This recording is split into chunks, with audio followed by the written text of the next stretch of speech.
Bismillahirrahmanirrahim. Dito na po tayo sa ikalawang episode na talakayan patungkol sa pag-ayuno sa buwan ng Ramadan.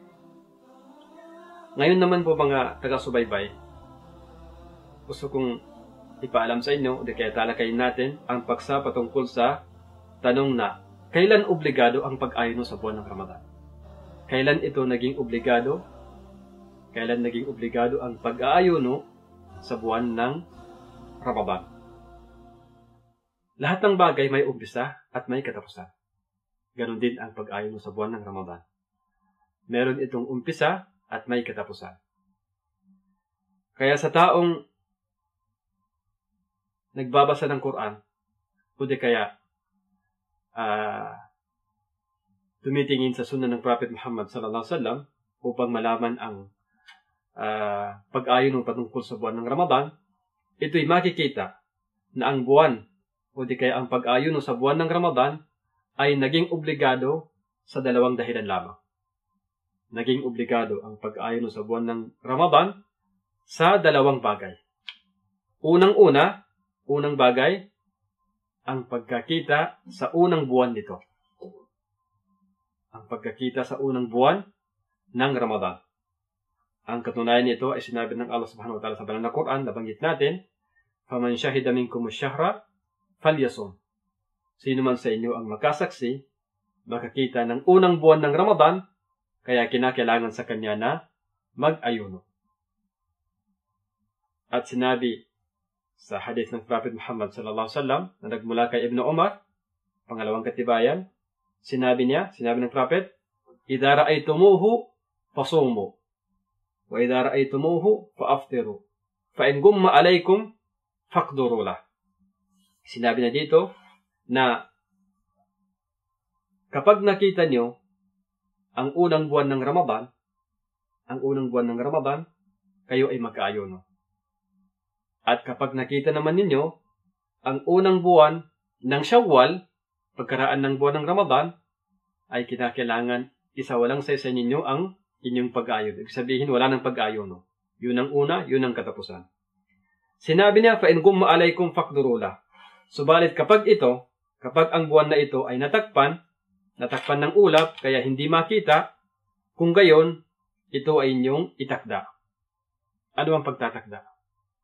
Itakda ang buwan na ito sa pamamagitan ng pagkumpleto ng 30 araw. Itakda ang buwan sa pamamagitan ng pagbuo ng 30 araw. Ibig sabihin, kapag hindi nakita ang buwan ng Ramadan, unang buwan ng Ramadan, dahil natakpan ng ulap, o anumang bagay na hindi makita, ang gagawin ay gawing kumpleto ang buwan ng Sha'ban, ang buwan na sinusundan ng buwan ng Ramadan. So, gagawin itong 30, and then pagkaraan ng 30 araw, unang araw pagkaraan ng 30 ay buwan na ng Ramadan, doon na kinakailangan tayo ay mag-ayuno. So, yun ang sinabi ng Prophet Muhammad sallallahu alaihi wasallam na gagawin kapag ang buwan ng Ramadan ay hindi nakita. Pangalawang bagay, ang pagkabuo ng buwan ng Sha'ban ng 30 araw. Kapag naganap na ang buwan ng Sha'ban ng 30 araw, kinakailangan ang unang buwan pagkaraan nito, o di kaya ang unang araw pagkaraan nito, ay buwan na ng Ramadan.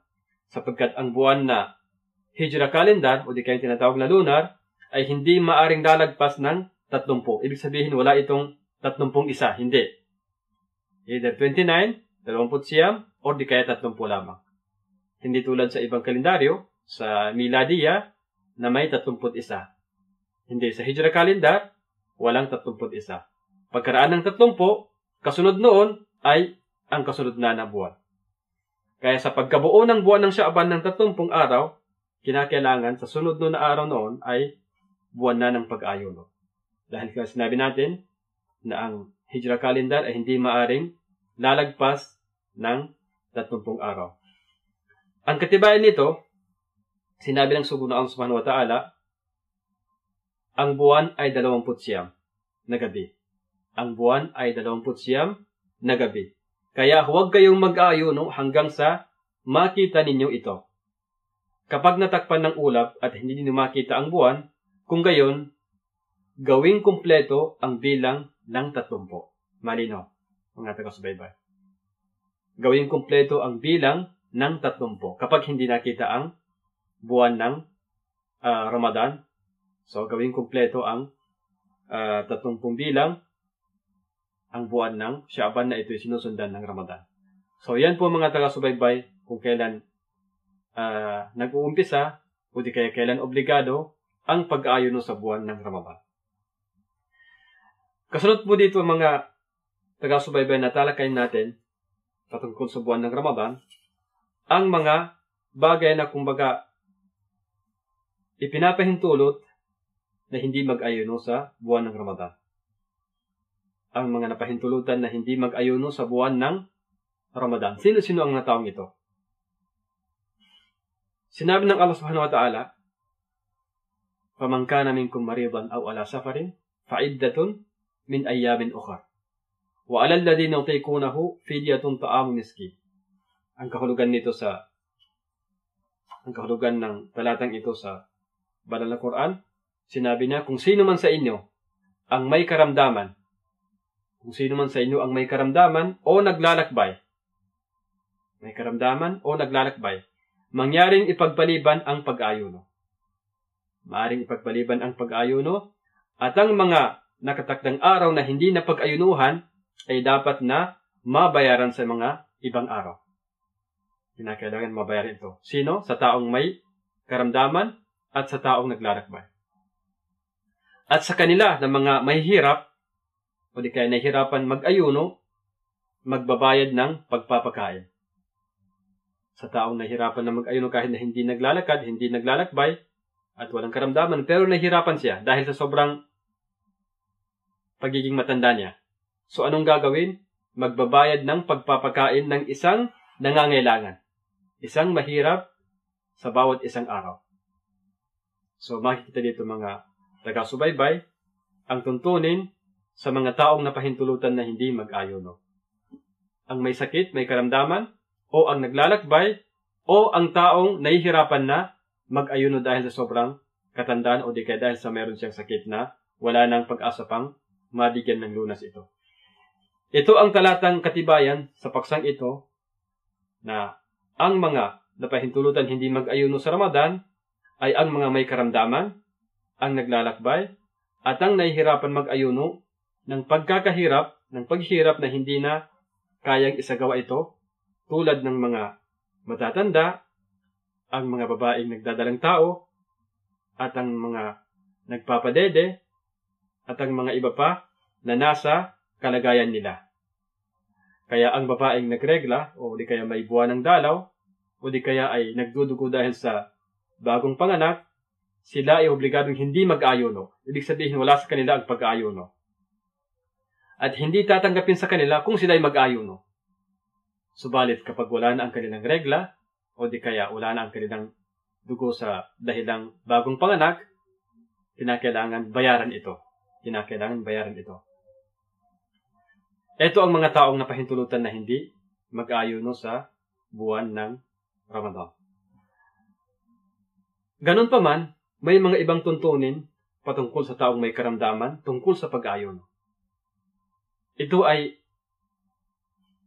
babanggitin natin ng kahit maikling usapin lamang. Sa pagkakaroon ng karamdaman, ito'y may mga uri na nagpapahintulot sa kanya na hindi mag-ayuno o di kaya ay mag-ayuno ayon sa susunod na mga kalagayan. Ang una, ang karamdaman na hindi naapektuhan ang pag-ayuno. Ito'y maliit lamang na karamdaman. Ang karamdaman na hindi naapektuhan ng pag-ayuno. Kapag siya nag-ayuno, ito'y parang wala lamang. Tulad halimbawa ng konting sipon, o di kaya ay ang konting sakit ng ulo, o di kaya ang konting sakit ng ngipin, o mga sakit na kahalintulad nito.